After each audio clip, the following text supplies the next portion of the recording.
என் அன்பான இனிய உறவுகளே, கொடைக்கானல் பயணத்தில் நம்ம தலைவன் தலைவியோட ஒரு காதல் அப்படிங்கிற பயணம் தொடர்ந்து கொண்டிருக்கிறது. தொடர்ந்து நீங்கள் எல்லாம் ஆதரவு கொடுக்குறீங்க.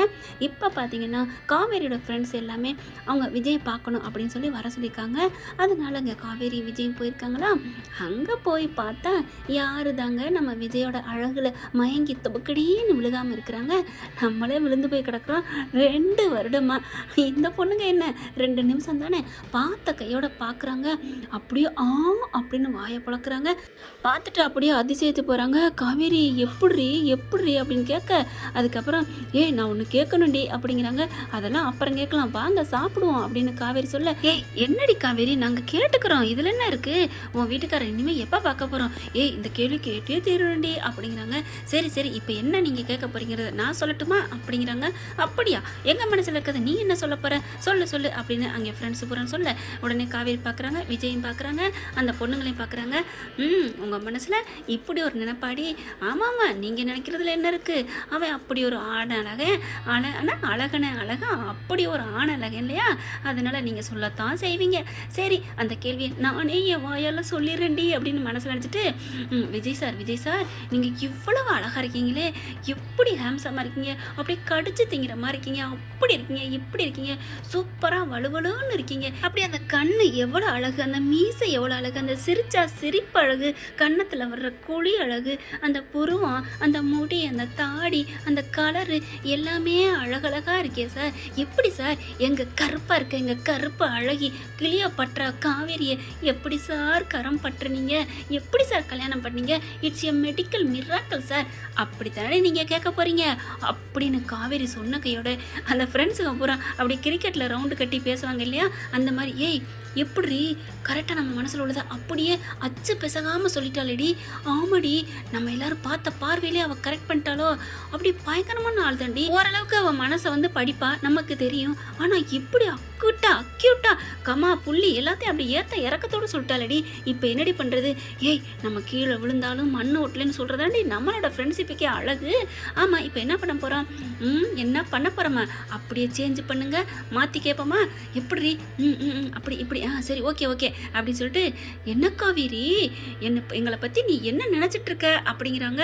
காவேரி பார்க்குறாங்க, இதைத்தான் நீங்கள் கேட்க போனீங்க அப்படின்னு சொன்ன கையோட விஜய் பார்க்குறாங்க, நில்லு என்ன காவேரி நீ என்ன நினச்சிட்ருக்க, உன் மனசில் எப்படி இந்த மாதிரி ஒரு வார்த்தை வரப்போச்சு, எப்படி நீ கேட்க போச்சுன்னு விஜய் சொல்ல போயிலே, நில்லுங்க அவங்க ஏதோ சொல்கிறாங்க அப்படிங்கிறாங்களா. அந்த ஃப்ரெண்ட்ஸு பூரா இருங்க சார் இருங்க அப்படின்னு சொல்லிட்டு, ஏண்டி காவேரி இப்பெல்லாம் நீ எங்களை பற்றி தப்பாக நினைக்கலாமாடி, ஏண்டி அப்படிங்கல, நீங்கள் அதைத்தானே கேட்க வந்தீங்க, நாங்கள் கேட்க வந்தோம் நீ எப்படி சொல்ல போச்சு, இல்லை எல்லாரும் அதைத்தான் சொல்கிறாங்க, அதைத்தான் நானும் சொல்ல வந்தேன், எல்லாரும் சொல்லலாண்டி, நாங்கள் யார், உன்னோட ஃப்ரெண்டுடி, உன் ஃப்ரெண்டு, உன்னை பற்றி எங்கள் எல்லாருக்கும் தெரியும், நீ எப்படிப்பட்ட ஆள், உன் பேர் என்ன அழகு, உன் ஊர் என்ன அழகு, உன் பல்லழகு, உன் கண்ணழகு, காதழகு, மூக்கழகு, நீ பேச்சழகு, அப்படியே உன் உருவம் அழகு, எல்லாமே செதுக்கி வச்ச சிலை மாதிரி இருக்கேடி, உன் அழகுக்கு இந்த உலகத்திலே ஈடு என எவனுமே இருக்க மாட்டானடி, அப்படி இருக்கிறப்ப உன் கால் தூசிக்கு எவனுமே பெற மாட்டான், அப்படி இருக்கையில் நாங்கள் எப்படி இந்த கேள்வி கேட்போன்னு நீ சொல்ல போச்சு அப்படின்னு சொன்னோன்னே காவேரிக்கு அடடடா அப்படியே வானத்தில் பறக்கிற மாதிரி இருக்குது. ஆகா நம்ம ஃப்ரெண்ட்ஸுங்க நமக்கே தெரியாமல் இப்படி போட்டுறாங்களே, ஒருவேளை கால வர்றாளுகளோ, நம்ம இப்படி சொன்னதை அவளுக்கு ஒத்துக்கக்கூடாதுன்ட்டு இப்படி சொல்கிறாளுகளோ, எது எப்படியோ காவேரி உன் காட்டில் மழை அப்படின்ட்டு விஜயை பார்க்குறாங்க. விஜய் எப்படி நாக்க கடிக்கிறாரு, உன்னை பற்றி தப்பாக சொன்னோன்னே நான் எவ்வளோ கொதிச்சு போனேன், ஆனால் நீ பாரு என்னைய மட்டம் தட்டிட்டு உன்னை ஒசத்தி சொல்கிற மாதிரி சொல்கிறாங்க, நீ சிரிக்கிறியாடி அப்படிங்கல, பாஸ் இதெல்லாம் சகஜம் பாஸ் அரசியல்ல அப்படிங்கிற மாதிரி பார்க்க, அதுக்கப்புறம் நீ இப்படிலாம் சொல்லக்கூடாது காவேரி அப்படிங்கிறாங்க. அப்புறம் நீங்கள் என்னடி சொல்ல வந்தீங்க, இது சொல்லவில்லையா அப்படின்னு காவேரி கேட்க, வாய மூட்ரி அப்படின்னு சொல்லிட்டு, நாங்கள் கேட்க வேண்டிய கேள்வியை நாங்களே கேட்டுக்கிறோம் அப்படிங்கிறாங்க. அதுக்கப்புறம் விஜய் பக்கம் திரும்புகிறாங்க, பாஸ் அப்படிங்கல, பாஸா சரி ஓகே சார் அப்படிங்கிறாங்க. என்ன கேட்க போறீங்க கேளுங்க அப்படிங்கிறாங்க. ஆனாலும் காவேரி சொன்னது தப்பு அப்படித்தானே அப்படிங்கிறாங்க. ஆமாம் சார் அவ கிடக்குறா சார், ஆனாலும் நாங்கள் ஒன்று கேட்கணும் சார் அப்படிங்கிறாங்க. என்னம்மா கேட்க போறீங்க கேளுங்க அப்படிங்கிறாங்க. இல்லை சார் நீங்கள் எப்படி சார் காவேரி கல்யாணம் பண்ணீங்க, இதைத்தானே நான் சொன்னேன் அப்படின்னு காவேரி சொல்ல, இதை கேட்குறீங்க அப்படின்னு விஜய் கேட்க, இல்லை சார் நீங்கள் எப்படி காவேரி கல்யாணம் பண்ணீங்க அப்படின்னு கேட்குறத விட காவேரி எப்படி சார் உங்களை கல்யாணம் பண்ணா அப்படிங்கிறாங்க. அப்படின்னு 2 பேரும் விஜயும் காவேரி ஒருத்தர் பார்த்துக்கிறாங்க, திரும்பிக்கிறாங்க. என்ன என்ன புதுசாக இருக்குது கேள்வி அப்படிங்கிறாங்க. என்னமோ போர்த்திக்கிட்டு படுத்தா என்ன, படுத்துக்கிட்டு படுத்தினா என்ன அப்படிங்கிற மாதிரி இந்த கேள்வி வருது. என்னடி சொல்ல வர்றீங்க அப்படின்னு காவேரி கேட்க, ஏய் நில்லடி, நாங்கள் தான் இப்போ சொன்னோம்ல உன் அழகு என்ன, உன் பேச்சு என்ன, நீ காலேஜில் எப்படிலாம் கலக்குன, காலேஜ் குயின் இல்லையா நீ, ஒரு பிஏ படித்தது ஒரு காலேஜ் குயினும் அப்படிங்கிற மாதிரி விஜய் மனசில் நினைக்கிறாங்க. அதுக்கப்புறம் இருந்தாலும் நீ எப்படிடி உன் பேச்சுக்கே 300 பேர் விழுந்து கிடப்பாங்களே, நீ அவ்வளோ ஒரு இதுடி, நீ உன்னை பற்றி எதுவுமே தெரியல சார். நிஜமாவே சார், காவேரி வந்து அவளோட லெவலே வேற சார், அவள் திங்கிங்லாம் அப்படி சார், அவள் அப்படியே பட்டாம்பூச்சி மாதிரி பறப்பா சார், கிரீடமே இல்லாமல் ராணி சார், எங்கள் காலேஜுக்கே அவள் கலக்கல் குயின்னு சார். அப்படி இருக்கல உங்களை எப்படி சார் கல்யாணம் பண்ண சம்மதிச்சா, இப்படி கல்யாணம் பண்ணா, அதுதான் எங்களுக்குள்ள ஒரு கேள்வி அப்படின்னு. அப்பாடா மூச்சு முட்டுதுடி, பொய் சொல்லல வாய் கொளறுதுடி அப்படிங்கிறாங்க. சரி விடு விடு அதே பேசு அப்படிங்கல விஜய் பார்க்குறாங்க. ஓ ஃப்ரெண்ட்ஸு சர்க்கிளில் விட்டு கொடுக்காம பேசுகிறீங்களோ அப்படின்ட்டு. என்ன மேட்டம் அப்படிங்கிறாங்க. கேள்வி அவங்க கொடுக்குறாங்க, நீங்கள் தான் பதில் சொல்லணும் அப்படின்னு காவேரி சொல்ல, கள்ளி இருடி அப்படின்னு சொல்லிட்டு ஒன்றும் இல்லை ஃப்ரெண்ட்ஸ் அப்படின்னு சொல்லிட்டு விஜய் சொல்ல ஆரம்பிக்கிறாங்க. அந்த காவேரி மேடத்தை நான் கல்யாணம் பண்ணிக்கிறதுக்கு என்னென்ன பாடுபட்டேன் தெரியுமா, அவங்கள கரெக்ட் பண்ணுறதுக்கு என் விஜய் தான் எனக்கு முக்கியம் அப்படின்னு சொல்ல வைக்கிறதுக்கு நான் பட்ட பாடு இருக்கே, ஐயோ அப்படிங்கிறாங்க. என்ன சார் பட்டீங்க, சொல்லுங்க அப்படின்ட்டு. ஏண்டி காவேரி இவங்களை வந்து கஷ்டப்பட விட்டியா அப்படிங்கிறாங்க. வாங்க மேடம் நான் சொல்லி முடிச்சிடுறேன் அப்படின்னு விஜய் என்ன பண்ணுறாங்க. அவங்க அம்மா இருக்குதே அம்மா, சாரதாம்மா ரொம்ப நல்லவங்களாச்சே, ஐயா ரொம்ப நல்லவங்களாச்சே, ரொம்ப பேசாதீங்க, நான் சொல்கிறத குறுக்க பேசாமல் கேளுங்க அப்படிங்கிறாங்க. அதுக்குள்ளே சார் ஆர்டர் அப்படிங்கிறாங்க. ஆர்டர் என்னென்ன வேணுமோ கேளுங்க அப்படிங்கிறாங்களா. சார் உங்கள் கதையும் சொல்லுங்கள் சார். இருங்க மேடம், உங்களுக்கு என்னென்ன பிடிக்குதோ அதெல்லாம் சொல்லணும்ல அப்படிங்கிறாங்க. நீங்கள் சொல்லுங்கள் அப்படின்னு காவேரி விஜய் சொல்கிறாங்க. ஏன்னா அவங்க தானே ட்ரீட் கொடுக்குறாளுங்க அப்படிங்கல பார்க்குறாளுங்க. விஜய் நல்ல பணக்காரன், நல்லா என்ன வேணாலும் சாப்பிடுவோம் அப்படின்னு இவங்க பூரா பேசிக்கிறாங்க. அதுக்கப்புறம் என்னென்ன தேவை எல்லாருக்கும் உள்ளதை ஆர்டர் பண்ணுறாங்க. அவங்க ஆர்டர் பண்ண வந்தவரும் போயிடுறாரு. சொல்லுங்கள் சார் சூப்பராக இருக்குது சார், அவங்க அம்மா என்ன பண்ணாங்க அப்படிங்கிறாங்க. அட ஏன் கேட்குறீங்க, படத்துலலாம் வருதுல்ல இந்த காதலுக்கு எதிர்ப்பு, ஆமாம் அப்படிங்கிறாளுங்க. அதை விட பெருசுமா, என்ன சார் சொல்கிறீங்க, அட ஏமா கேட்குறீங்க, இந்த பொண்ணை கரெக்ட் பண்ணுறதுக்கு இவங்க வீட்டு பக்கத்து மாடியிலே நான் போயிருந்தேன்னா பார்த்துக்கங்களேன். என்னது மாடியில் இருந்தீங்களா, காவேரி அப்படி திரும்பி பார்க்குறாங்க. ஆஹா கம்பி கட்டுற வேலையை ஆரம்பிச்சுட்டானே மாமே, அப்போ கல்யாணத்துக்கு அப்புறம் நடந்த இங்கே மாமி வீட்டுக்கு வந்த கதையை தான் சொல்ல போகிறானா, சொல்லட்டும் அப்படின்னு சிரிக்க ஆரம்பிக்கிறாங்க. அதை ஏன் கேட்குறீங்க, அவங்க அப்பளம் போட்டுக்கிட்டு இருப்பாங்க, நான் போய் இப்படி ஒரு பூவை தூக்கி போட்டால் அது அவங்க மாமியார் மேலே விழுகுது. மாமியாரா, அட காவேரியோட பாட்டி மேலே தான். அச்சோ, அப்புறம் அது பாட்டுக்கு கத்துது, நான் ஓடி ஒளிஞ்சுக்கிருவேன். அதுக்கப்புறம் காவேரி பார்க்குறதுக்குள்ளே நான் படாத பாடுபடுவேன். அப்புறம் வீட்டுக்குள்ளே போவேன், என்னை விரட்டுவாளுங்க. ஐயோ அவங்க வீட்டு ஃபங்க்ஷன் வந்தால் என்னை யார் ராணி அப்படின்னு வெளியில் விரட்டி விடுவாங்க. இந்த பிள்ளையும் எனக்கு எங்கள் அம்மா தான் முக்கியம், நீ தேவையில்லடா போடா அப்படிலாம் என்னை விரட்டி விட்டுச்சு தெரியுமா. ஏண்டி காவேரி, ஒரு மனுஷன், இவர் எவ்வளோ பெரிய மனுஷன், எவ்வளோ பெரிய கோடீஸ்வரர், இவர் உன் வீட்டில் வந்து கெஞ்சிக்கிட்டு கிடப்பாரு, தவம் இருப்பார், நீ இப்படிலாம் அடிச்சு விரட்டினியா அப்படின்னு கேட்கல. அது அவராக வந்தால் நான் என்ன பண்ணுவேன், இப்போ நீங்கள் தானே சொன்னீங்க நான் அவ்வளோ ஒரு கிளியப்பட்டான்னு அப்படின்னு காவேரி சொன்ன கேட. சார் நீங்கள் சொல்லுங்கள் சார் அப்புறம் அப்படிங்கிறாங்க. அப்புறம் என்னவா, காவேரி நான் தனியாக பார்க்குறதுக்குள்ள எவ்வளோ பாடுபட்டேன், கடைசியாக அவள் அப்பள பிஸ்னஸ் சொல்லி ஸ்டால் வச்சு நடத்தினா, அங்கே தான் போய் பிடிச்சேன் தெரியுமா. அப்புறம் என்ன, அப்படியே மயங்கி விழுந்தா, பட்டினியில் மயங்கிட்டா. ஐயோ, அப்புறம் தூக்கிட்டு போய் ஆஸ்பத்திரிக்கு போய் செக்அப் பண்ணி அவளுக்கு மருந்து மாத்திரைலாம் கொடுத்து வைத்தியம் பார்த்துட்டு அதுக்கப்புறம் என் சிட்டு குருவியை அடி அள்ளிக்கிட்டு என் ஃபார்ம் ஹவுஸுக்கு தூக்கிட்டு போயிட்டோம்ல பாஸ். அப்புறம் அங்கே போய் அவளுக்கு பிடிச்சதெல்லாம் சமைச்சு போட்டு அப்படியே சட்டையெல்லாம் கலட்டி பாஸ் அப்படிங்கிறாங்க. அப்படியே மங்கன்னு கொட்டுறாங்க காவேரி. அப்படி சட்டையை கட்டுறேன்னு சொல்கிறாரு. ஈன்னு கேட்குற கதையை கேள்றி அப்படிங்கிறாங்க. உனக்கு போறாமடி அப்படின்னுட்டு சொல்லுங்கள் சார் அப்படிங்கிறாங்க. சட்டையெல்லாம் கழட்டி வச்சுட்டு என் காவேரிக்காண்டி விதவிதமாக சமைச்சு போட்டேன் தெரியுமா.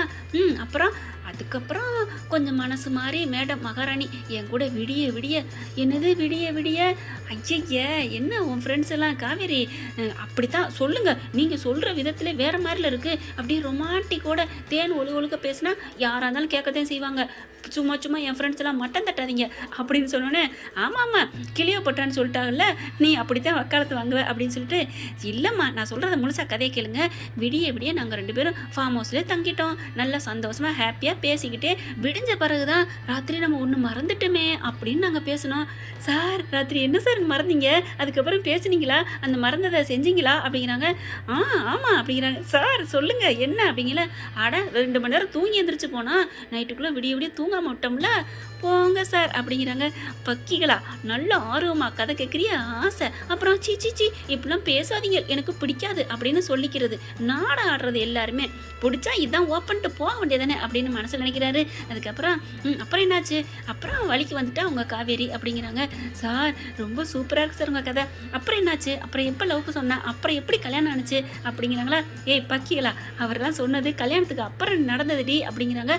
என்னது கல்யாணத்துக்கு அப்புறமா? ஆமாம், என்னடி சொல்கிறீங்க, இதெல்லாம் கல்யாணத்துக்கு அப்புறம் கோச்சிட்டு வந்தது அப்படிங்களா சார்? என்ன சார்? ஆமாம்மா, உன் ஃப்ரெண்டு மகாராணி மேடம் என்னை வேணான்னு சொல்லிட்டு வந்துட்டா தெரியுமா அப்படின்னு விஜய் சொன்னோன்னே அப்படியே காவேரி உதட்ட பிடிச்சி இருக்க கிள்ளிக்கிட்டே சொல்கிறாரா. ஏய் என்னடி உன் புருஷன் இவ்வளோ ரசனையாக உன் உதட்டெல்லாம் பிடிச்சி கிள்றாரு எங்கள் முன்னாடியே அப்படிங்கல. சும்மா இருங்க அப்படின்னு கையை தட்டி விடுறாங்க. அம்மா பார்த்தீங்களாங்க உன் ஃப்ரெண்டு அடிக்கிறத அப்படிங்கிறாங்க.